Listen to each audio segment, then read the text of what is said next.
All right, so I'm gonna do a video on this just explaining what I did because I'm not doing a video of this. Probably not even when I do it on my other CRV because it's just annoying. It's messier under there, and it's honestly a pain in the ass. So I'm gonna do a quick video running through what I did for doing the rack and pinion on a first gen CRV all-wheel drive, because the drive shaft and the differential is definitely going to make a difference in this than it would on the two-wheel drive models.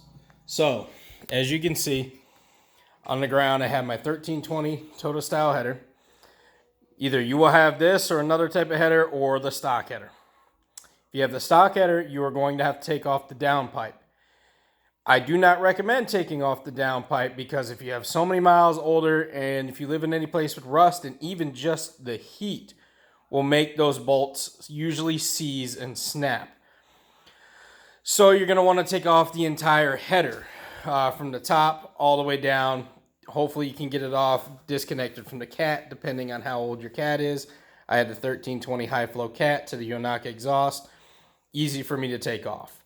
Pain in the ass on the top part, because here's what you got to do if you have the header. Now I have the 1-inch subframe drop, so that made things a little bit more difficult down where it was at, but also easy working on the rack and pinion. A little bit easier.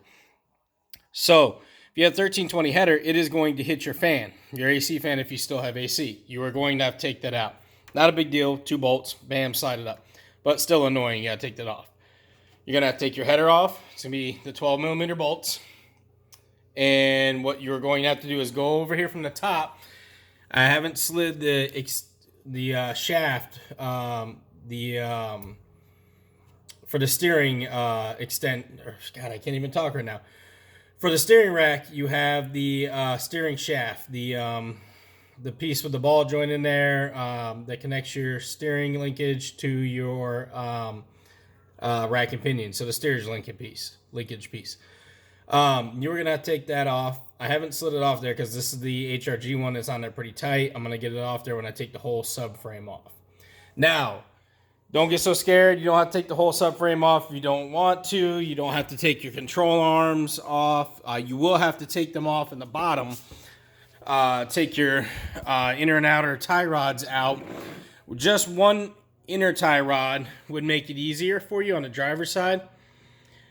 But if you got the tools to take both off, it's way easier. I highly recommend it. It's nowhere near as a pain in the ass when you got to pull it out. All right, the tough part. So if you have your control arms out of the way or completely off, depending on what you want to do, and then your hubs, and then your lower control arms. Your lower control arms you can leave hanging, but I would suggest taking them off because it's just easier with them out of the way. You're going to have to get to these two, see if my camera, there we go. These two fittings, the banjo fittings, I believe what they're called. One is a 14mm and this one's a 17mm. Don't know if it's different for the front wheel drives. I wouldn't think so, but hey, Honda's done weirder stuff. So you're going to want to get the 14mm off, pry it out easily, and get it out of your way. You are going to have to push it out of your way and be kind of forceful with it. It will take it. And then you got to get the 17mm off. You can get it off with this hose. That is more of a pain in the ass. If you watch Eric the car guy video, he explains it on some of them. That's more of a pain in the ass. Just take the 17mm and get it out. And you won't be able to get out till you loosen and take everything off to drop the rack and pinion down a little bit. Now you see that plate right there? That plate has about 4 or 5 14mm bolts. 2 are going to be up here. You can see the hole for them on each side. And then the rest are all going to be underneath here on the part of the subframe. Flat. So you're going to have to get those off. You are going to have to disconnect your drive shaft. There's no way around this. You are going to have to. Now what you can do, and if you guys, I believe I drive slowly, or driving slowly daily. I got his Instagram. I'll tag him in this video on YouTube. He has done this, did a great job too. he just unbolted his drive shaft or his transfer case, and you can pull it out a little bit and tilt it down. I just took the whole thing out and drained all my fluid because I was like, hey, you know what? Screw it. It's been almost 2 years. I'll put new fluid in it and go through and clean everything. Because I'm going to take the entire subframe off, clean it, and I'm actually going to put the 1320 motor mounts in. It'll just be easier to get that rear motor mount in with this off. And I'm taking off the subframe kit because I'm going to lower this one. So you're going to need to move your sway bar out of the way. As long as actually you get the links and you can drop your arms down, you should be okay. Probably won't be too bad of a problem, but I just had it off anyways. Do you need to take your whole subframe off on this? No, guys, you don't. But by time you were at that point, it's almost easier. I mean, you see, you got a few things up there I got to disconnect to take this thing down. I can't get my camera to focus on there too well for you guys because of the lighting. But yeah, you're not getting that sucker out with the drive shaft and the exhaust in the way. Those two things are going to have to come in the transfer case. Those are going to have to come out, or at least the transfer case to come down a little bit and at an angle. And even then, if you do that, it's still going to be kind of a tough fit, but you can get it. But this whole thing is a pain in the ass. It is not the worst, most horrible job in the world, but it's annoying because you have to literally take everything off out of your way. Slowly but surely, you just got to get... And when you drain that power steering line too, it is going to take a while. And I suggest letting it drain unless you want to deal with power steering fluid in your face. I don't like that. That's not a deal to me and all over everything. So it's going to take a while to drain. So I would suggest hitting it with some PV Blast or WD-40, whatever you want to use. Those two, fittings, and let them sit. I'd say probably, depending on where you're at, for a good 20 minutes to possibly an hour, depending if you got a lot of rust or any issues.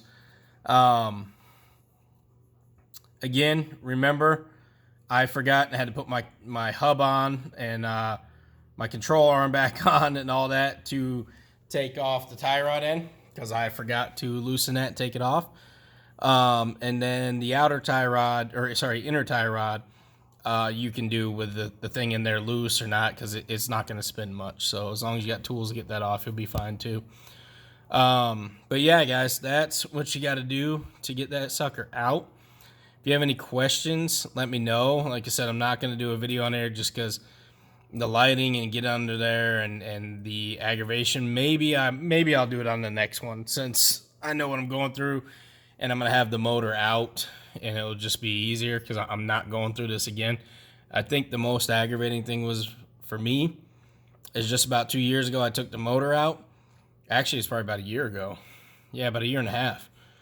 Took the motor out, took everything, did all this stuff, did everything to subframe, and I should have done it then. And I told myself, and now I'm kicking myself in the ass because it would have just saved me a lot of time with this. I would have been able to do the subframe kit quick, done and easy, and out. But yeah, that's pretty much it. You are going to have to take off pretty much everything in the way and get it all done. And yeah, once you get it done, it'll be better. I recommend, as far as right now, I recommend Detroit axles, rack and pinion. It looks pretty stout, feels pretty stout. The seal job looks pretty good. The boots look good. The bushings look good. I'm pretty impressed with the look of it, especially compared to the OG here. But the OG has 20 years on it too. So yeah, guys, hopefully that helps. Quick, less than 10-minute video. If you have any questions, just PM me or hit me up on YouTube. And if I can't figure it out, I will get you to someone else in the CRV community that can figure it out. So you guys have a good night, all right?